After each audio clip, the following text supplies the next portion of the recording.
Segundo, métodos, teorías y críticas a la psiquiatría organicista actual.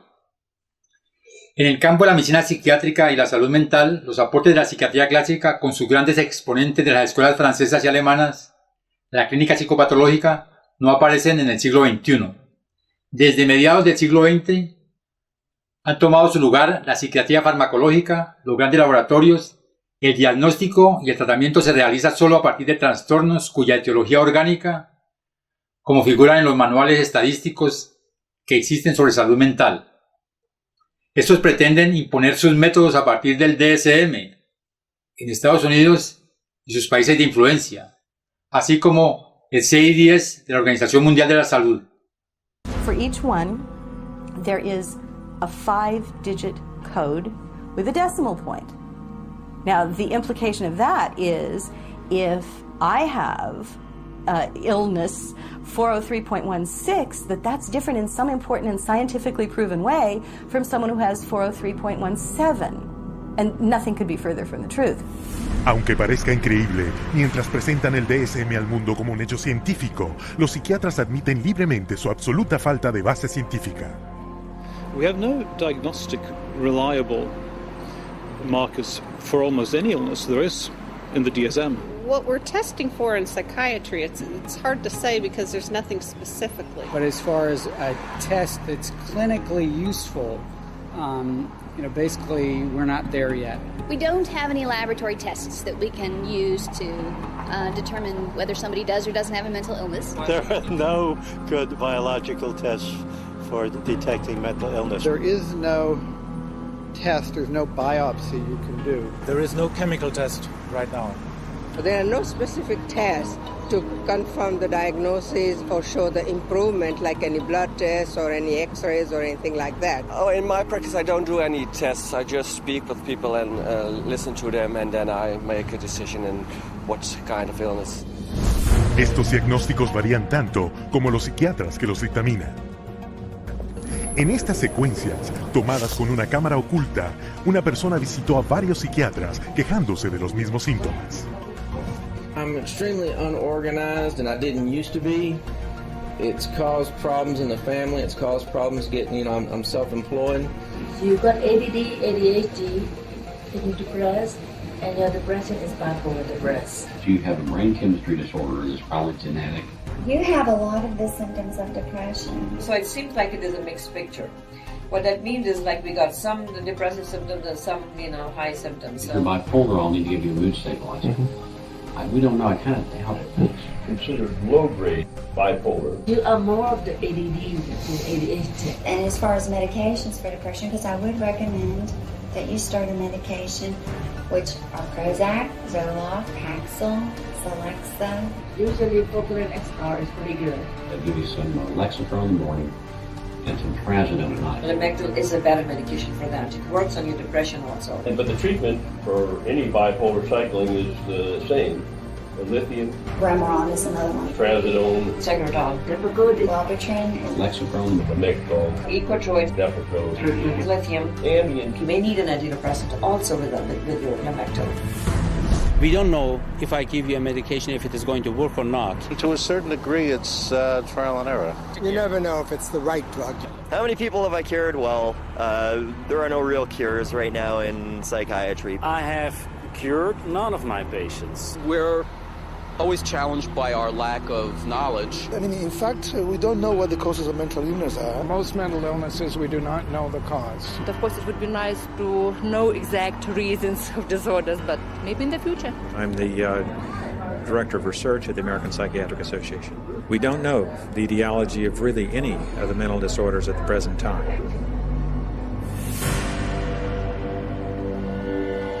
DSM-5 is coming out. It's grown to 10 times its original size, and it labels everybody. I could find 5 diagnoses that would fit you or anybody else. Compara esto con los métodos de investigación de la patología, una ciencia real que descubre enfermedades reales usando una amplia variedad de pruebas de diagnóstico precisas. We do millions of laboratory tests as well as the structural examination and the microscopic examination. It's a whole series of applied scientific procedures. In the case of psychiatry, there isn't any laboratory tool that can precisely identify psychiatric disease and allow it to be classified. It's not as if there's some study of tissue or some study of the body or some study of matter.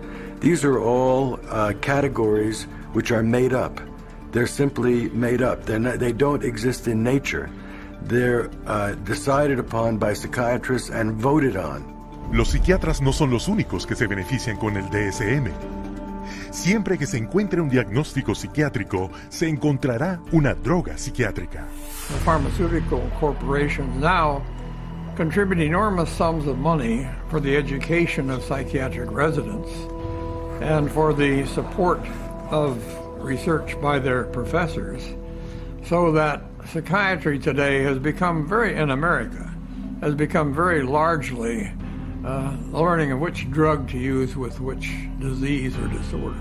We need to make sure that we understand the very close interactions among the American Psychiatric Association with its DSM, the pharmaceutical companies, who love the fact that every time there's a new edition of the DSM, there are dozens more categories in there, and so more conditions for the drug companies to say, oh, we've got a pill for that. Los métodos y tratamientos en medicina, entiéndase también en la psiquiatría, hace parte del mismo campo. Vemos los avances significativos de la medicina con la aparición de los diferentes descubrimientos relacionados con las enfermedades, son innegables. Pero allí donde no estamos de acuerdo es cuando lo relacionado con la cultura, el lenguaje, la subjetividad, la clínica psicopatológica, cuyas entidades clínicas no tienen una etiología cerebral, todo se confunde en un sincretismo preocupante. Podemos citar algunos ejemplos para que el lector revise otras fuentes. Primero, si buscamos las raíces sobre el origen de la medicina científica, una fuente respetada a través del planeta es aquella del historiador y epistemólogo francés Michel Foucault en su libro El nacimiento de la clínica, 1983, ediciones Puff, París. En su texto nos plantea un recorrido riguroso desde el surgimiento de la ciencia moderna en el siglo XVII, donde la medicina científica en Occidente hace su aparición, no sin numerosos obstáculos y prejuicios propios a la época. Recuerde que salimos en el siglo XVII de un periodo denominado el oscurantismo científico, donde desde el inicio de la era cristiana el cuerpo humano era sagrado y cualquier intento de disección del mismo era castigado con torturas inimaginables por parte de los defensores del Estado e Iglesia que crearon la llamada Santa Inquisición.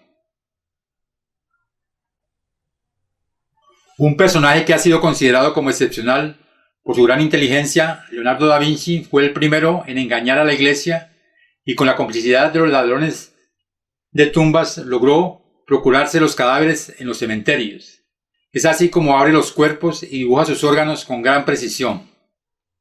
Este método de investigación es aquel que va a estar a la base de toda la medicina científica, que es justamente la llamada clínica de la mirada. Frente a todas las hipótesis, elucubraciones, especulaciones acerca del cuerpo y la enfermedad, quedan cuestionadas. Michel Foucault en su libro, en el capítulo 7, Ver y Saber, página 107 del texto francés, cita a Corvisart en un texto de 1808 y escribe, abro comillas, toda teoría se calla o desaparece siempre frente a la cama del enfermo. Es decir, que el médico a partir de la observación del enfermo en su cama no puede pretender crear teorías que no puedan ser verificadas a través de la mirada. No obstante, a pesar de la llegada de la ciencia moderna desde la segunda mitad del siglo XVII y comienzos del siglo XVIII, los médicos no se atrevían a abrir los cadáveres. Persistía probablemente la sombra de los castigos terribles promovidos por la Iglesia muchos siglos atrás, asociados al temor y el castigo de todo lo que esconde lo clandestino, oculto y el temor a los muertos, descritos de manera excepcional en el nacimiento de la clínica por Michel Foucault, sobre aquello que ocurría en esos comienzos de la ciencia moderna, páginas 125 y 126, en el capítulo 8, como decíamos, titulado Abran los cadáveres. El vocablo cadáver viene del latín, que significa caro data vermibus.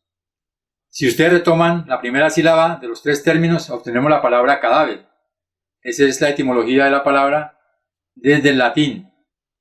En este texto, Michel Foucault escribe: durante 150 años se ha repetido la misma explicación. La medicina no puede tener acceso a aquello que le daba sus fundamentos científicos, sino lenta y prudentemente, evitando un obstáculo mayor, aquel de la religión, la moral y el inmenso prejuicio de la abertura de los cadáveres.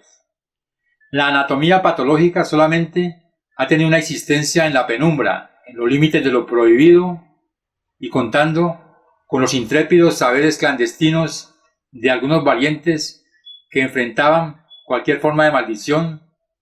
No se hacen disecciones por dudosas opciones frente al miedo exagerado de los muertos.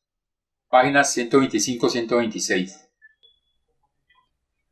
Si la medicina avanzó muy lentamente desde sus orígenes, sus inicios estuvieron en la consulta del médico en su propio lugar de práctica o en la visita del paciente en su casa. Solo fue a finales del siglo XVIII y el siglo XIX que aparecen por primera vez las grandes casas para el tratamiento de enfermos con nosocomios, y también surgen los llamados manicomios para el tratamiento de los enfermos mentales. Encuentro y aplicación de la medicina a la psiquiatría da lugar a una serie de acontecimientos que nos dejan perplejos y, por qué no decirlo, impactados sobre su crueldad e improvisación. Sobre la historia del origen de la psiquiatría existen numerosos documentos que dan cuenta de sus métodos y tratamientos desde sus inicios. Antes del surgimiento de la ciencia moderna, decíamos en la primera parte de esta serie de trabajos sobre la formación en salud mental, sus avatares e imposturas, titulada Cómo se construyen los saberes en medicina y en psiquiatría, en las páginas 12 y 17, que los llamados enfermos mentales eran rechazados de la sociedad y estigmatizados. Como dato curioso, Michel Foucault, en su libro La historia de la locura en la Edad Clásica, da cuenta cómo estos enfermos eran embarcados en grandes botes y arrojados al mar abierto. Además, eran considerados por la Santa Inquisición o por la Iglesia como seres poseídos por el diablo y sufrían el escarmiento de la Iglesia en la hoguera o en las múltiples maneras y formas de tortura en máquinas, algunas muy sofisticadas. Dichas máquinas y aparatos se pueden encontrar en los museos de la Inquisición que existen aún en diferentes países y ciudades, en Viena, Ámsterdam, Lima, y en Colombia tenemos una pequeña muestra de estos en Cartagena. En este periodo del oscurantismo científico, que dura desde el inicio de la era cristiana hasta la llegada a finales del siglo XVI y XVII de la ciencia moderna, las enfermedades, incluyendo la locura, formas delirantes o alucinados, las formas de psicosis que no tuviesen una causa conocida, era considerada como haciendo parte de las prácticas de brujería, y por lo tanto todo aquel que las padecía era torturado según las reglas de la Santa Inquisición. Estos métodos desaparecen con el descubrimiento de la ciencia moderna y son reemplazados por otros no menos violentos. Estos documentos se encuentran en Internet en el origen e historia de la psiquiatría y sus tratamientos, en los siguientes enlaces: es.slideshore/delosada/psiquiatría a lo largo de la historia, entre muchos otros. Paralelamente a ciertas tentativas aisladas por algunos médicos en Occidente para la comprensión y los diagnósticos de las enfermedades mentales, sobresalen métodos y tratamientos fundados en meras creencias sin ningún soporte convincente, ya que el diagnóstico y el abordaje de la enfermedad mental no era prioridad. Entre estos métodos tenemos el sangrado, propuesto en el siglo XVII por la psiquiatría organicista, de origen inglés por T. Willis, 1621-1675, quien consideraba que la enfermedad mental provenía del sistema nervioso y un sangrado severo sería su solución. En el siglo XVIII, el psiquiatra alemán J.C. Ryle, 1759-1813, inventa un método que definió como la tortura sin daño para resolver los problemas mentales. Las experiencias por asfixia en cajas cerradas sumergidas en agua para hacer reaccionar a los pacientes. Las lobotomías fueron practicadas de manera sistemática en ciertos tipos de enfermos, dejando secuelas irreversibles.